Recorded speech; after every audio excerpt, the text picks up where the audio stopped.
Do you think life is simpler as time evolves? For some, it can be more complicated when facing issues about health, estate plans, probate, long-term care, and more. That's why Attorney-CPA Joe Cordell hosts ElderTalk with TuckerAllen, providing intelligent answers for those thinking about their future. Here's Attorney-CPA Joe Cordell. Welcome to another episode of ElderTalk.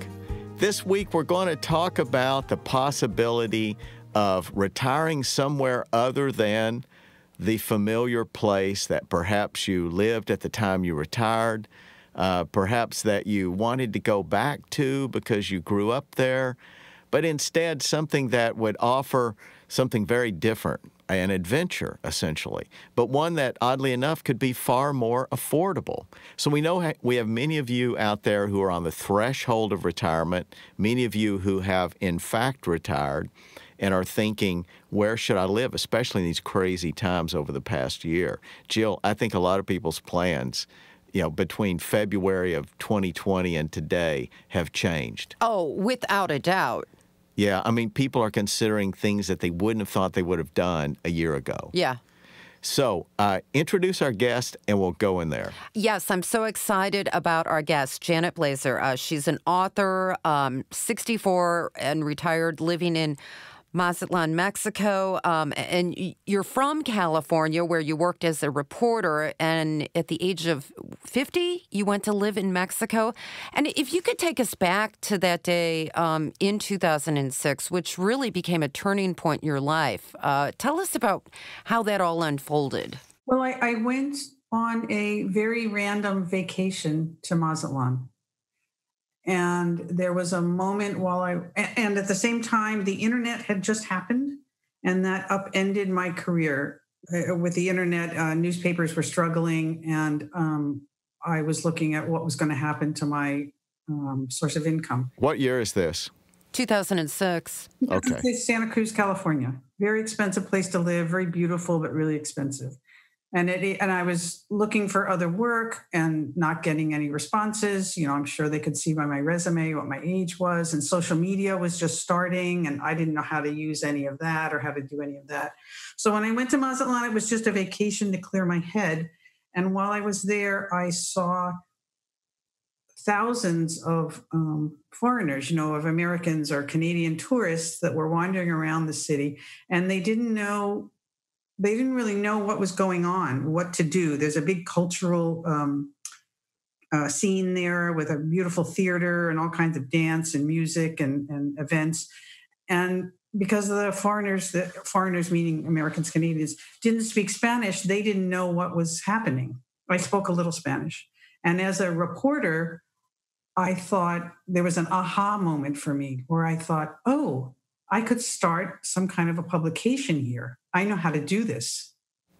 And that really was a very unexpected idea. I had started thinking I needed to think outside the box in terms of my own life and a job, but I had never thought that box meant moving to Mexico. And Mazatlan is located on the Pacific coast, kind of straight across from the tip of the Baja Peninsula of California, right? Exactly. So from the Bay Area in California, it's about a 3-hour flight. Okay. So it was a year later then that you made the big move. Is that correct? It was about a year. Yeah, that was a 2-week vacation. And then I went back for a month. A few months later, I took a leave of absence from work, and I went down there and explored really carefully to see if I would be comfortable living there, to see what the regulations were for a foreigner starting a business. I just looked at could I be comfortable living here? And then that all checked out. And then about 3 months after that, I threw everything in my little car and drove down there. Janet, I have to ask you at the time had adult children, friends. Did any of them say, hey, Janet, don't do this. This is a bad idea? That's a good question. My kids were all very supportive and encouraging. I was a single mom since they were little, and they were like, go for it, follow your dream, do what you need to do now. They were really supportive. There was a handful of friends that were really alarmed. They just couldn't imagine it. They couldn't imagine living in Mexico. And part of that is, because the U.S. media paints Mexico as this crazy, wild, scary place, which is not what it is. I had that initial idea, and then once I went back for that month and I really researched, I really explored everything I could think of that might be a problem to my being comfortable there. So whatever they said, I had a foundation. I felt really good about it. So you never had a moment after you made the move that, what did I do? I had many moments like that. Yeah, I would expect so. Yeah. Some of those moments were about leaving my kids, missing them. Sure. And at that time in Mexico, that was 2006, 2007. At that time, Skype was kind of just starting, and Vonage, and I don't even think Facebook Messenger existed then. So the technological ways to communicate were not as easy as they are now. It was a challenge to even get a phone call through to another country. So walk us through, though, what I think would be the same logistics that others would face if they decided to consider, for example, Central America or maybe even a Caribbean country to retire in.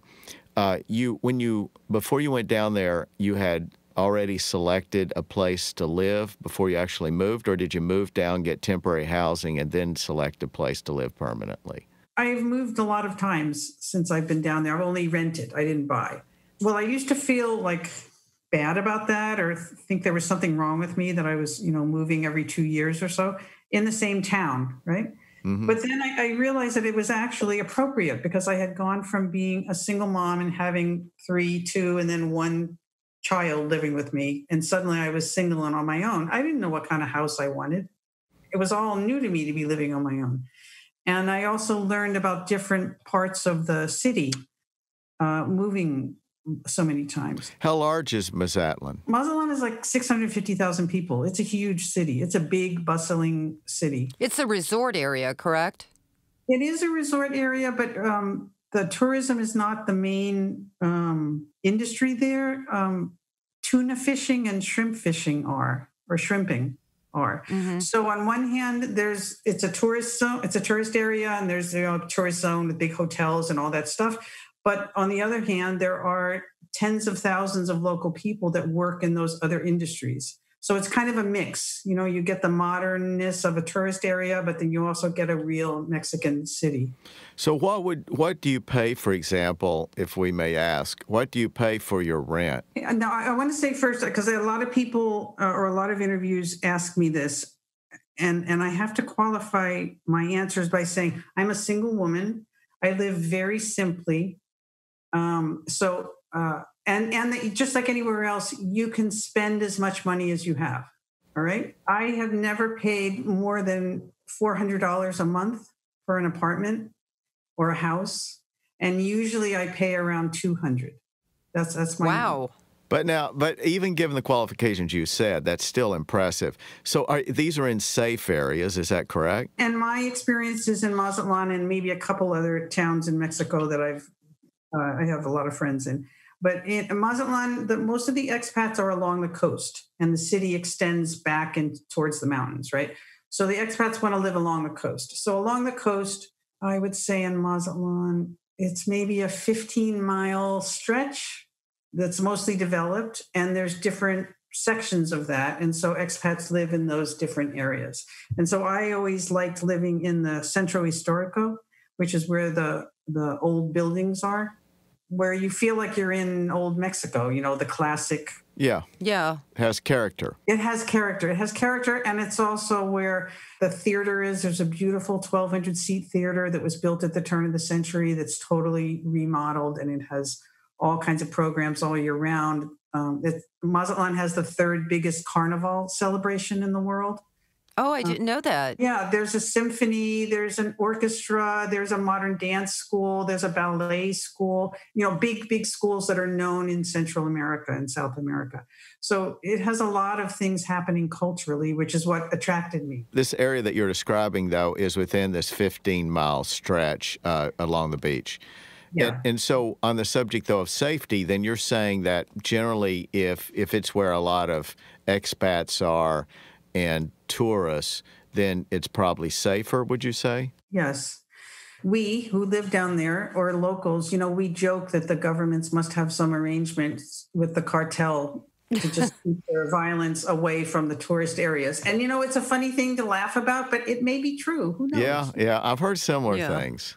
And, Joe, I wanted to address what you said about, you suggested about living in Central America or the Caribbean. And I don't have any experience with that. Mm-hmm. And I would suggest to people, if they have the idea to retire to any place other than the U.S., to do your due diligence to that specific country and a specific area or city you want to be in, because it's very different. It would be like Ohio is completely different than Texas. Yeah. It's just very, very different. So you have to do your specific due diligence about wherever it is you're interested in going. You have to do your research, your homework. You do. I would say I probably have half a dozen friends who went to Mexico on a vacation and bought a house or a condo while they were on their 2-week vacation. How did that turn out? No, they're fine. They're all still there. They're very happy. I think that happens a lot because Mexico really has a special energy about it. That sounds kind of new agey, but it has a special vibe. And it's just special. It's just special. Do you find that the expat community has a sort of special closeness that exists because of the fact that they have something in common versus all those around them? A special closeness. Gee, let me think. And again, this is my opinion and my observation. When you're in another country where it's not your native language, consciously or unconsciously, you become kind of desperate to hear that language and communicate in that language. When you can't read anything, I don't know if you've ever been to like an Asian country. Yeah. Or somewhere where you can't even make out what the words are or what part of that is a word. Your mind is kind of desperate. So when you're an expat, there's a certain relief and a certain happiness at speaking English with anyone. Yeah. You're drawn to others that are like you. You are. Unconsciously or consciously, it just happens. Mm-hmm. I've had that experience then where we've stayed, for a month or more in Spain, and in our case, Madrid, where not many people speak English at all. And so when you find somebody who's American, then it's almost as if, you have this bond that in America you would never have felt. Yes. But yeah, that type of person in America you may not have even socialized with. Yeah. Or wanted to. So is there that phenomenon there? Yes. But what happens when you're living there is that you realize what you just said, Jill, that just because you speak English, you may not really get along or have anything in common other than that. Yeah. In an expat community, there, what develops is certain, kind of cliques or circles, right?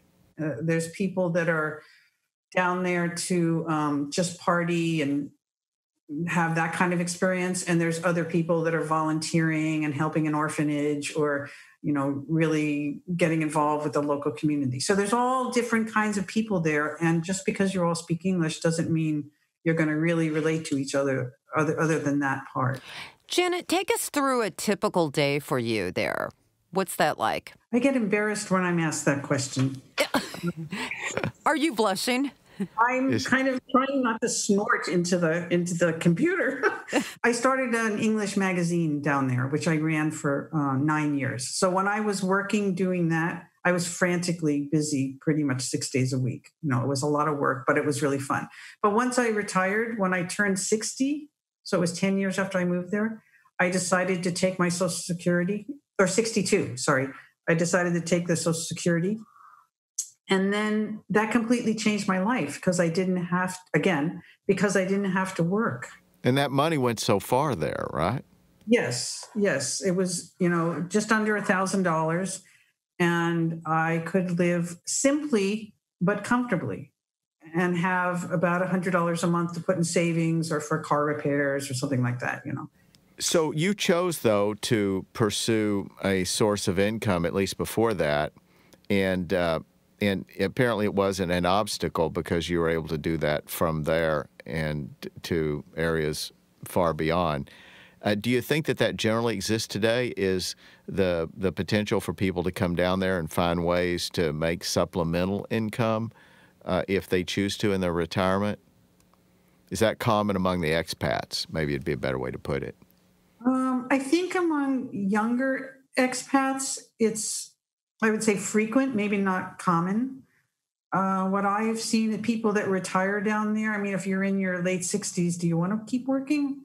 Most people don't. But the Mexican government is very friendly and very welcoming. Like, people don't realize that even when you fly to Mexico as a tourist, those papers you fill out on the plane, that's a 6-month tourist visa. You can stay in the country for 6 months just by filling out that paperwork, which is one little tiny sheet of paper with your name and where you're staying.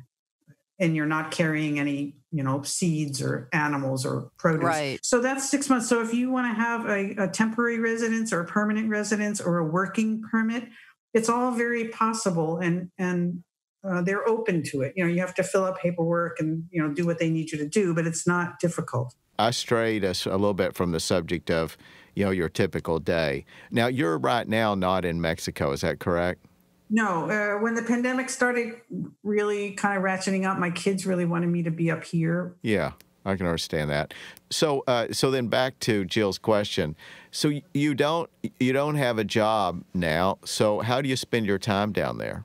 Okay, well, I get up in the morning and it's blue skies and sunny every day. I mean, let's say 360 days of the year. So I started surfing when I was down there. So most of the year I go surfing every morning. And Wow. was that the first time in your life you did that, or had you? Yes, in California I always wanted to, but it was, I was a single mom and it was expensive to buy a surfboard. Plus the water was cold and there were sharks. And Yeah, there's that. So the water is warmer there. Oh, it's warm all year round. It's warm. It's beautiful. It's really healing and beautiful. Now, how far are you literally from the beach for this $200 a month apartment? And can you walk to the beach? I can walk. I don't like to walk and carry the surfboard, but yeah, I can walk. I would say driving, it's 2 or 3 minutes. I can see it from my window. I'll say something else about how I live.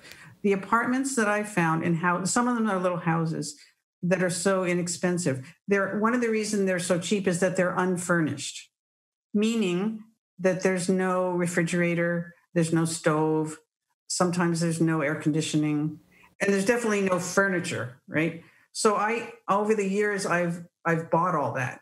So I have all the appliances and all the furniture I need. Right. So for someone who doesn't want to do that, an apartment would be double that, maybe $500 or $600 a month. So then surfboarding in the morning. Or if there's no waves, I have a bike and I go on a bike ride, or I do a walk, for some exercise in the morning. Often I like to go out to breakfast. So often I go out to breakfast with friends, and that might cost, I would say it's about $5 or $6. Wow. Yeah. It's so things are so inexpensive there. And they just seem like logical prices, and one of the culture shocks for me coming back to the U.S. and being here as long as I have this time is how much everything costs and how everybody thinks that's so normal. And especially you living in California, where the cost of living is so high. Oh, yeah. Well, I would say it's high everywhere in the U.S. I mean, look at medical care. Look at how much does it cost to go to a doctor here? How much does it cost for a prescription? Right. For instance, here's an instance. I have 2 cats, of course, single woman. I have 2 cats, and I had a vet that will come to the house, and it costs about $12 for him to come to the house. Huh. Wow. Comes to the house. He loves the animals. He's got a big case that's got basic vaccinations and whatever, and if it's something serious, if they needed surgery, then he'd recommend a different vet with an office. But for basic stuff, he does everything. And, that's amazing, because a trip to the vet for me with my dog, for her yearly vaccinations, good $250 at least. Oh my gosh. Oh, yeah. Yeah, that's typical. One of my sons, they have pet insurance for their cats that costs $100 a month. So these kind of costs that seem so normal here. Here's another one. My cell phone there through Telcel, which is the biggest Mexican company, costs $16 a month for unlimited minute and unlimited calls internationally, free Facebook and WhatsApp. And I don't know how much data was on it, but it was enough that I never went over it. $16 a month. Wow. And I think I read you only paid, $10 a month for electricity? Is that right? Yeah. Unless it's in the summer and I'm using a lot of air conditioning, it might go up to 30 or 35. Now, with your air conditioning, is it a window unit or do you have central air? No, I don't know if they have these up here. They call them mini splits. So it's not a window unit and it's not central air, but it's a more efficient kind of unit that fits on the wall and has a compressor on the roof. I don't know. But that's there when you get there, hopefully. Remember I told you that I rent unfurnished places, but in most like condos or newer houses or remodeled houses, yes, they're all there. And how much would those run on average? I would say a beautiful brand new 2-bedroom oceanfront condo. Yeah. Jill, that's what you're in the market for. It is. To buy, I would say, estimating, okay, I would say $200,000 and up. Okay. Wow, that seems cheap. It does. $200,000 for a 2-bedroom on the beach? And up. I mean, you can spend $500,000. Yeah. You can spend $1 million. You can spend as much as you want to spend. There's different...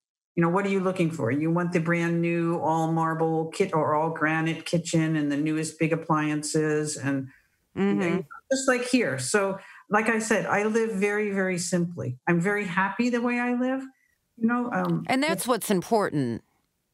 Yeah. But I guess what I want to say to people is, and I think about this often when I'm asked about life there, is that however you're comfortable living, you can do that in Mexico, but in an even more affordable way and less stressful way. There's a lot of seniors in the U.S., who are retired or approaching retirement age, or they're struggling to live on their Social Security, especially women, because we traditionally don't make as much as men to begin with anyway, and you get your Social Security in the U.S. and you're struggling. You don't have enough money at the end of the month. You're trying to clean houses or do elder care or do something to pad your money. But with that money, you can live really comfortably and really happily down there. And tell me about access to healthcare. Again, that's another area that is much more affordable there. And Mexico's a big country. If you think about it, it's a big, big country. So what's true in Mazatlan will be different or not the same in another city. Yeah. All right. But Mazatlan has excellent health care. The two biggest modern hospitals are big and modern. I mean, what can I say? And have people that speak English. That's another thing. It can be challenging if you don't speak Spanish. But because Mazatlan has been a tourist-oriented city for so many years, for decades, really, many of the people speak English, and there's a lot of services that are geared towards the expat population and the snowbird population. They want the city and the state wants us to be happy there. They want the influx of money. They want us to be happy there. If I go to a doctor just for a consultation, like a skin check, I went for a dermatologist for a skin check before I left. And it was 700 pesos, which is about $35. So do you maintain your health insurance? I'm sure you do, of course, through Medicare. But also, you probably do not keep a separate policy for that local air for Mexico, right? I had international insurance until I just let it lapse. I'm about to turn 65, and then I'll get Medicare. So before that, I had an international health insurance plan that covered catastrophes and big things. Yeah. Because I felt like for regular care, it's so inexpensive to pay for it that I don't need it. Like a dentist. I had 2 crowns done recently, and they were about $150 each. You know what? That I remember reading that, and that amazed me because I had 2 crowns done. So I don't know, 7-8 years ago, $2,000. Oh, I know it's I don't know what to say about the prices up here. It makes me not even crazy. I just shake my head. I wanted to ask you, do you plan to ever return to the States permanently, say, as you get older and, God forbid your health declines, but we know that all happens to us when we get older, so you can be closer to your kids? That's a good question. And of course, it's something that we all think about as we get older. And I've thought about it a lot. What I imagine is that when I get to a point where I can't take care of myself, that I would come back to live near or with one of my kids. And I have 3, and I've had that conversation with all of them. And I have emergency documents, in English and Spanish that they all have copies of, and I have on my computer. And I had a situation with a friend who did not have anything in place like that, and it was such a horror story for her family trying to figure out what to do. And she ended up passing away, and it was a horrible thing because she didn't have anything set up. So that's another little piece of advice for people, that if you are going to go to a foreign country, think about that. What do you want? So that's what I think that I would do, that I would want to be around my family at the end of my life. And I think that's true whenever you go somewhere to retire, even in the United States. My familiarity with Florida is that the people who go to Florida, it's often a round trip. They go down, for the years that they can be self-sufficient. And in the event that they go through a period of decline where they can't be self-sufficient, then they move back. Some, we all would prefer to go out to where what they call a horizontal, not a horizontal, a rectangular survival curve, meaning that it's go, go, go, go, and then suddenly stop. meaning you have a heart attack, maybe that's fatal at an old age, but immediately prior to that you were okay. Yes. And I guess that's the ideal, but often it doesn't happen that way. And what I've seen with my family and others is that whether it's Florida or somewhere else, depending on how things go as you age, a lot of people end up going back to their family, and that should be part of the plan. Yes, that's a good point. Those are all good points. And in other countries, the consulate can often be a resource. You can register with your American consul wherever you are. Are they attentive to you? Not really. No. Yeah. When the pandemic started happening, the Canadian consul, there's a lot of Canadians in Mazatlan, more than there are Americans. And I don't know if you know this, but when the pandemic started really happening and countries were shutting down, the Canadian government sent 12 planes all over Mexico to pick up their citizens for free.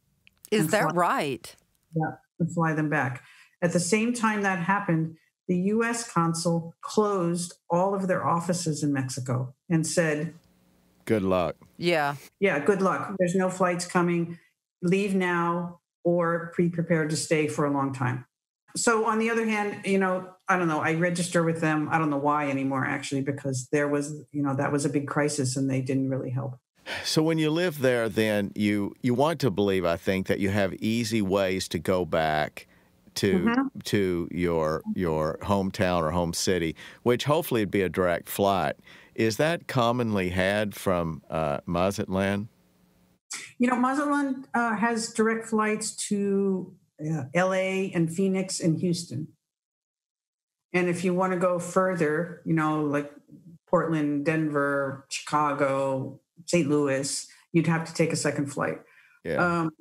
But strangely, another city like Puerto Vallarta or Mexico City, which is even further, they have direct flights.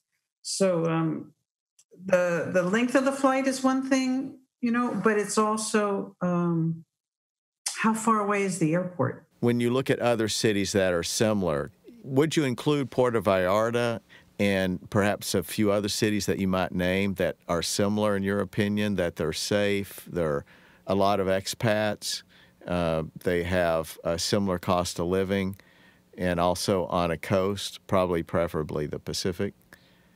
What other places would you name, perhaps, so our listeners could think of similar places? I think when you added the coast, then that becomes Mazatlan and Puerto Vallarta. As far as the other things, other cities where expats, there's a nice community of expats. San Miguel de Allende is one that comes to mind. That's more in the center of the country, and it has a big artistic community, and it's kind of been on the radar for Americans since the end of the Second World War, when the GI Bill opened an art school there and allowed GIs to go there and study. I don't know why, but they did. So there's a big, big community there, and it's a beautiful, what's called a Pueblo Mágico, a beautiful old colonial city that's restored and protected. It's a UNESCO World Heritage Site. So San Miguel de Allende, Puerto Vallarta, people like Guadalajara. It's a big, bustling city. It's inland. I know. Another one is Lake Chapala.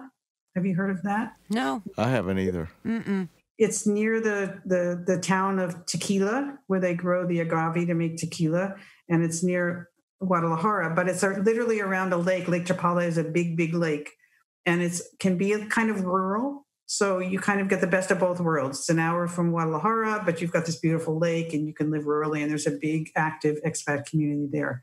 The other thing I could suggest to people if they're interested in exploring Mexico as a retirement site is that if you use Facebook, there are numerous expat Facebook groups for any city in Mexico where there's an expat community. So there'll be expats in Cancun, expats in Merida, expats in Puerto Vallarta. And you can go and join any or all of those groups and just get an idea of what life is like there. That's really a good idea. Now, this experience has inspired you to write a book. Tell us about your book. Thanks. Yeah. The book is called Why We Left, an Anthology of American Women Expats. And after I retired and stopped working, I took about a year off where I went and lived kind of in the jungle, not in Mazatlan. I was about 6 hours away in a very rural town. And during that it was almost like a retreat because it was so rural and I did nothing. And one day I just had this aha moment and thought, oh, I could compile this book with different women's stories about what it's like to live in Mexico. Because like we were talking about expats, you're meeting other expats. You do meet a lot of expats and you talk to a lot of people.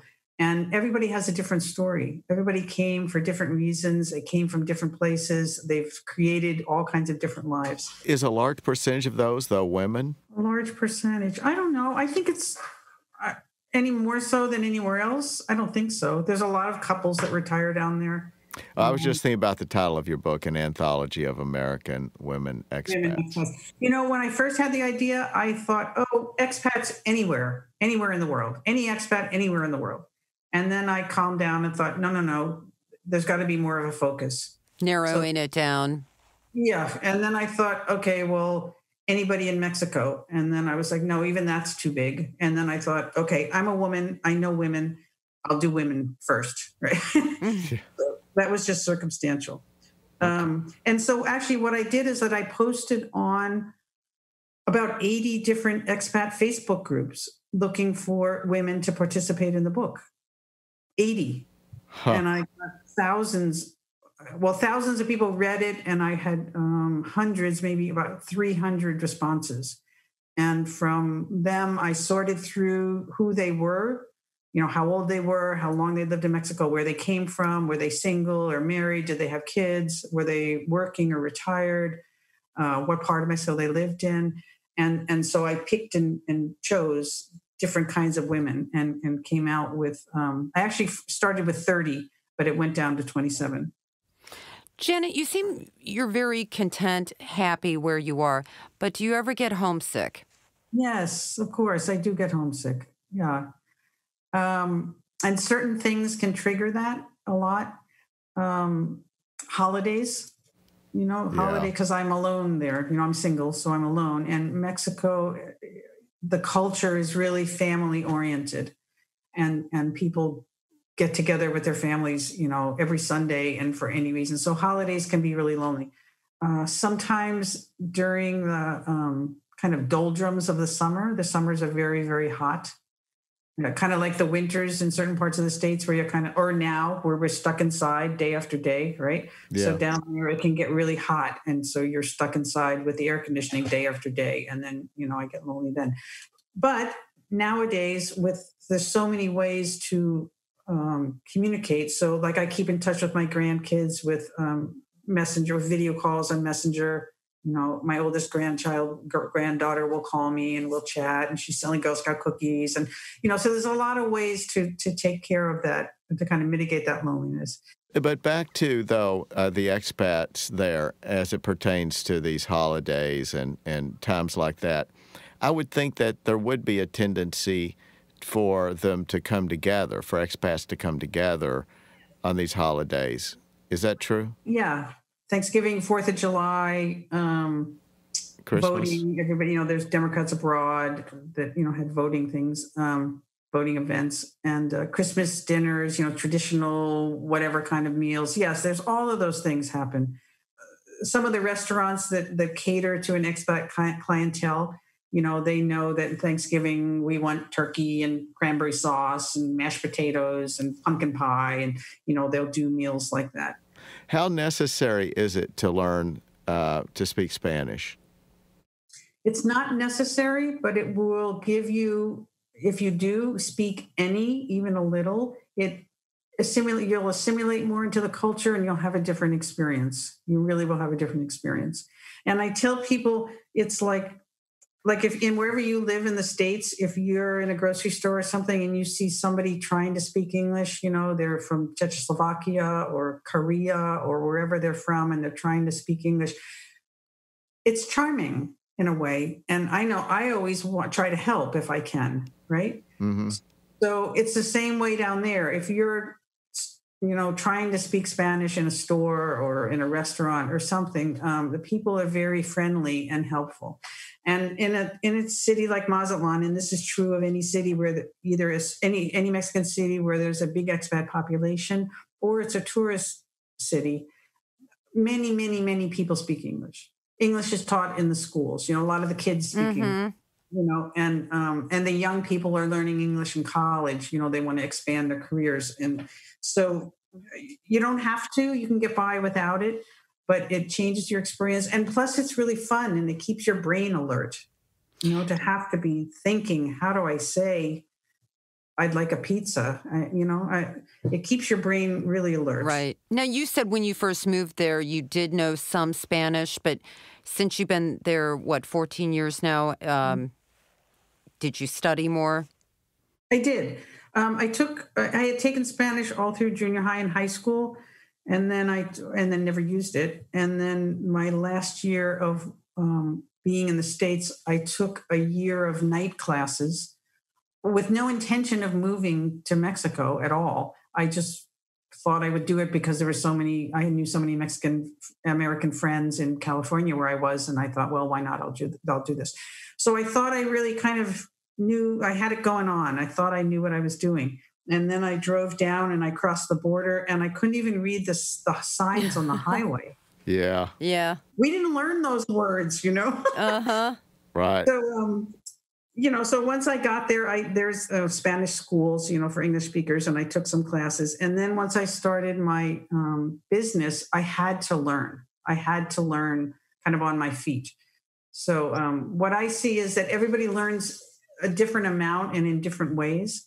There's a lot of free apps that you can have on your phone. Duolingo is one of them that are really easy ways to learn and to get some, to work on your pronunciation. You learn by going to the same restaurant all the time, and the menus are in English and Spanish. You learn just by doing. Are there gated communities there? Yeah. There are several big gated communities that are more expensive, obviously, with golf courses and, that kind of lifestyle. Do a lot of expats live in gated communities? Yes. Yeah. Yeah, so it sounds like the whole range of options that you'd find in Florida sounds like exists there, but at much lower prices. Oh, okay. I've never really been to Florida, so I can't make that comparison. But what you're saying, there's all kinds of options for all kinds of lifestyles and all kinds of budgets. But you're starting off lower. Your other costs are going to be less. Like you have a plumber come. Maybe they don't even charge by the hour. They charge by the job. So again, it might be $20 to have someone come and do a plumbing thing. Yeah, that is a little cheaper than we paid here recently. I guess the point I was trying to make is that you can live in a really expensive condo or gated community or whatever, but then your other costs are not going to be so high. So everything is just several levels down from the cost of what it is in the U.S. And owning a car is not a problem. No, you can buy cars there. There's Toyota dealers and Honda dealers and everything else. There are certain restrictions on what kind of cars you can bring from the U.S. and register. We call it, and nationalize them. Get a Mexican license plate. Mm-hmm. I think they don't want brand new cars coming in because they want you to buy that in Mexico. I don't really know because my car is old and they don't care. Right. But there's some kind of restriction. But all in all of the things that you would need government, I don't want to say approval, that have to go through some kind of government office. I know people say, oh, it's impossible, it's so difficult, but it isn't. To me, it's all it's all in Spanish, so that can make it hard. But they have steps to follow. There's certain forms you need to do whatever it is, and then they work, and then they're done. Well, will they provide a translator for someone who doesn't speak any Spanish? No, you have to do that yourself. But there are all kinds of people that you can hire to do that for you. So I have friends, expat friends, that have someone kind of on a retainer who does all of that stuff for them. Renews their visas, takes them when they need to go pay a bill, or even the smallest little thing like that. And they just, and by a retainer, what do I mean? Oh, are they paying them $50 a month at the most, or $10 a day? It's not prohibitive. I can see that. Well, you've certainly sparked my interest, and I've always found it very romantic and adventurous, the idea of going off to a sunlit place that is perhaps somewhere around the equator, and that the cost of living is so much less is one of the primary draws, but also the fact that it has a lot of pleasant stuff to do, and it's a very different environment. So many people think, wouldn't it be nice to live where you vacation? But it's good to talk to somebody who's lived there and who's had the experience and the cautionary words as well as the encouragement. Janet, do you need a roommate, at least during the winter months? Because our winters here in Missouri can be harsh. I can imagine. Yeah. We can talk. Can I say one more thing? Sure. Yes. I often suggest to people that what they could do if they're interested, but they don't know Mexico, they haven't been there, they've got these horrible pictures in the media of violence that happens along the border towns, which is not indicative of the rest of the country, would be to go for a vacation somewhere, find a place you like, and then go start as a snowbird. Start by going for a month or 2 months in the middle of the winter to that town. You can rent fully furnished apartments that have, they're turnkey ready. They've got linens and pots and pans and dishes. They've got everything. Is Airbnb down there? Airbnb's all over Mexico. All right. Any Mexican city that has an expat community will have these kind of vacation rental apartments. You don't have to go through Airbnb. You can, but you don't have to. Start with those expat Facebook groups and then rent for a few months a year as you explore. Can I live here? What does it feel like? Do I like this place? Do I ever want to be cold again? There's things that you'll consider and you'll be able to experience them, and you can just do it slowly. And Janet, then again, the name of your book and where can we get it? It's called Why We Left, an Anthology of American Women Expats. It's on Amazon as an ebook and in paperback. And I would say it's not just for women and it's not just for Americans. It's a good read. It's fun and funny. And it has a lot of useful, practical information.